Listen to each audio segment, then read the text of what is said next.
Président général de l'Union des producteurs agricoles. Bonsoir. Bonsoir. Alors, l'UPA se dit inquiète, entre autres parce que les producteurs agricoles sont dépendants des carburants fossiles, pas seulement pour la machinerie lourde, mais dans l'ensemble des activités. Expliquez-nous un peu en quoi ça vous touche.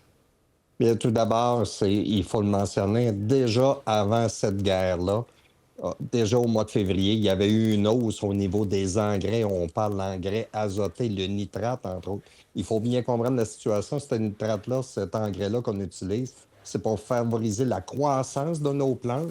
Et on regarde dans ces situations-là, le Qatar, entre autres, qui est un grand producteur de gaz naturel, parce que pour faire du nitrate, ça prend du gaz Oui. naturel.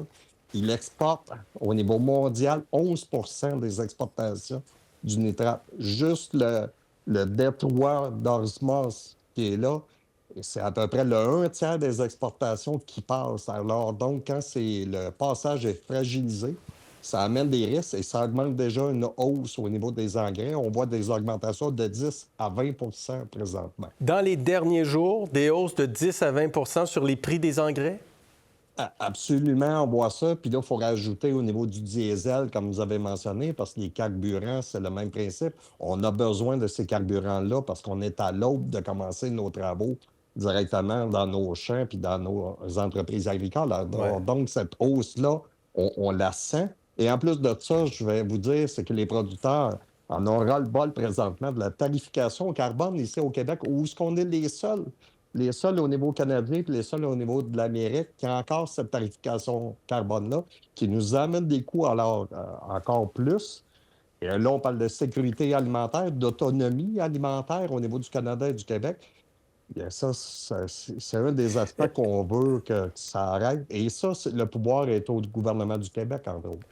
Autrement dit, vous voulez l'abandon de la taxation du carbone parce qu'il y a un marché du carbone. Le Québec a une taxation du carbone sur les énergies fossiles particulièrement. Vous pensez qu'on devrait laisser tomber ça? Moi, je vous dirais, c'est qu'il y a le marché du carbone là, mais on est le seul endroit au niveau du Québec, au niveau de l'agriculture, qui ont ces frais-là. Alors donc, ce qu'on veut, c'est qu'il y ait une abolition du côté du secteur agricole, agroalimentaire. On parle de plus en plus du panier d'épicerie, de l'inflation. Déjà là, ça a un impact directement. Depuis 2015 qu'on a ce système-là, et ça fait 552 millions que les producteurs, productrices agricoles et forestiers ont contribué dans ce fonds d'électrification-là. Alors, il est grand temps qu'on ait un retour parce que présentement, on s'embête au niveau des entreprises agricoles et avec la situation géopolitique, bien, nos entreprises ont vraiment besoin d'un signal clair. Quand vous dites Et un faut rester retour, compétitif. quand vous dites un retour, vous souhaitez qu'on vous rembourse les 552 millions depuis 2015? Il y a déjà une partie qui était remboursée, mais c'est minime ce qui a été remboursé. Et on voit de plus en plus sur les dernières années, on parle de 85 millions par année, ce que le producteur ici au Québec paye. Et je le répète, le reste du Canada, les gens ne payent pas, là, ne payent pas ces frais-là. On veut rester compétitif face à un marché au niveau des États-Unis et du Canada. Mais il faut se battre avec les mêmes armes. D'autant plus avec ce contexte-là qu'on vit présentement. Puis, il faut se rappeler qu'on a déjà vécu ça il y a 4 ans au niveau de l'Ukraine puis de la Russie.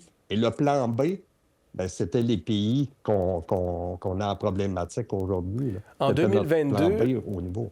En 2022, guerre en Ukraine, les prix des engrais ont presque doublé à ce moment-là. Absolument. Est-ce que vous craignez la même chose en ce moment? Bien, il y a un risque parce que, comme je viens de mentionner, le plan A qui était au niveau de l'Ukraine, la Russie, qu'on recevait ces engrais-là. Donc, il y a un risque encore que ça se produise. Et ça a des impacts. Heureusement, présentement, on a quand même des réserves ici au Canada, c'est-à-dire que les engrais sont arrivés au niveau des ports dans une bonne proportion, mais il reste quand même, on va en avoir besoin d'ici la fin de l'année. Et là, si les prix explosent, et malheureusement, dans des cas, on ne peut pas refiler cette facture-là directement aux consommateurs parce qu'il faut essayer de rester compétitif sur les marchés parce que c'est des prix Ouais. au niveau international ou en Amérique du Nord. Quels sont les producteurs les plus touchés?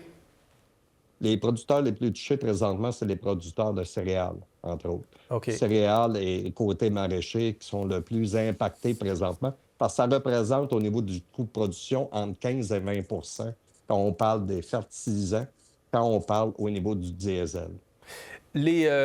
Autre sujet, les États-Unis ont publié lundi leur programme de politique commerciale en 2026 et la gestion de l'offre fait partie des 2 principaux motifs d'irritation des États-Unis. Est-ce que vous vous attendez, dans la révision de la CEUM, à ce qu'on demande au Canada, en tout cas, de faire de nouvelles concessions? Vous savez, l'an passé, le même document sur les barrières tarifaires en lien avec l'exportation côté américaine avait sorti ce même document-là par rapport au contingent d'importation, est-ce qu'ils veulent avoir plus d'accessibilité. La première des choses, c'est qu'ils ne remplissent pas l'ensemble des contingents, c'est-à-dire l'ouverture qu'ils ont présentement au Canada, ils ne remplissent pas nécessairement les marchés. Ça, c'est de un. Et de deux, entre autres, il faut bien réaliser quelque chose, c'est que la gestion de l'offre dans tout son ensemble, que ce soit M. Carnet, que ce soit M. Leblanc aussi, que j'ai vu dernièrement au mois de janvier, Oui. les gouvernements sont fermes et il faut continuer là-dessus. Parce que c'est ça, la sécurité Ouais. alimentaire. D'ailleurs, au niveau américain, ils ont des systèmes de protection, que ce soit le sucre, que ce soit au niveau du coton. Ils ont des systèmes de régulation pour protéger leur alimentation. Ils ont investi 12 milliards, il y a un mois, 12 milliards des paiements directs aux producteurs pour soutenir les producteurs. Alors, Ouais. c'est pour ça qu'on sait Monsieur- qu'il faut avoir un retour de l'ascenseur. Monsieur Leblanc, sur notre plateau, nous disait les Américains m'en parlent même plus de la question, mais c'est quand même dans le document aujourd'hui.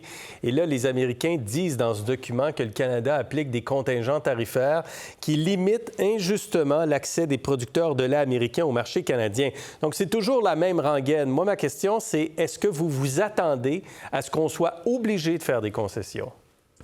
Présentement, l'ouverture de ces contingents d'importation-là, je pense que les Américains se questionnent c'est à qui qu'on les donne, ces contingents d'importation-là. Et c'est là plus cet enjeu-là, plutôt que de dire ben, on va faire tomber la gestion de l'offre ou on veut avoir les marchés au niveau canadien.